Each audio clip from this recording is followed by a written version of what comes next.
Hi, Instagram. How's it going? I wanted to talk about the imposter syndrome, okay? And I wanted to just kind of make it quick and snappy and give you some actionable things that you can do to overcome the dang imposter syndrome. In case you don't know what the imposter syndrome is, I'll give you a quick rundown.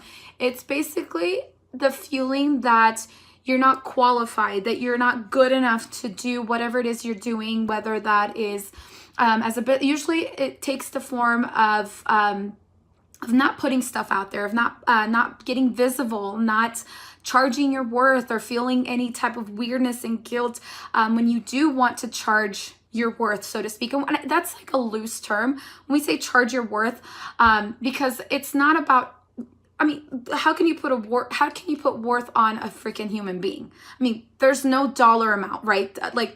I really believe like we're all children of God, and like there's no dollar sign to that.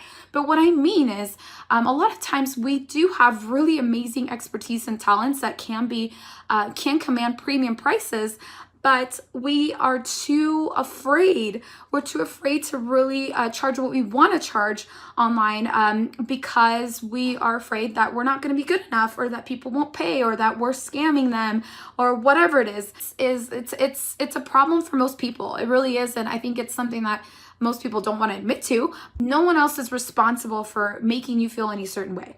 Okay. However, there's things, like I said, that you can do to strengthen that muscle, because at the end of the day, confidence is a muscle, and for you to be able to create your own space and create your own brand and to make a name for yourself in the online space, you do have to have a certain amount of self-confidence. There are people that are not as talented as you doing what you want to do out there, probably charging 10 times more than you're charging. And the only reason that they're able to do it is because they have a different self-belief and they have a confidence to them. Okay. So it's not necessarily about talent. It really is just that self-belief and knowing that, you know what, I can't do this, and why not me? Why not me? A lot of times we ask the wrong questions. So that's the first thing, is start asking better questions. The second actionable thing that you can do right now is, if you are just bare bones starting out and you've never, maybe you haven't worked with clients before. And so maybe that's part of your, I don't know, like, who's going to want to pay me because I've never had a client before. Well, go do some free sessions for people. Okay. If you have never helped someone, then of course, don't expect someone to whip out their wallet. Although you probably could do that. And I have seen people do that and be able to help. But if you are feeling like, I can't really charge people for this when I've never even done it for free, well, that's going to be your first step, is to go out there and offer some free sessions, get some testimonials.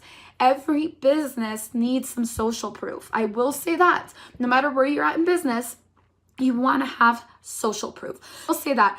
But of course, if you have to just see where you're at in your business. If you're a total beginner, total brand spanking new, you've never worked with a client before, but you're passionate, maybe you've helped yourself, maybe you've overcome something, well, go and offer some free sessions and get some testimonials. Once you've done that, and trust me, just that alone, knowing that you've been able to help someone just for free, and that you can do this, it's use that as evidence moving forward.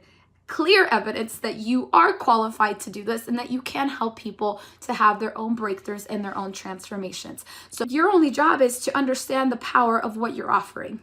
And I love the book Sell or Be Sold by Grant Cardone, because he talks about this. Like, the first person you have to sell on your stuff is you.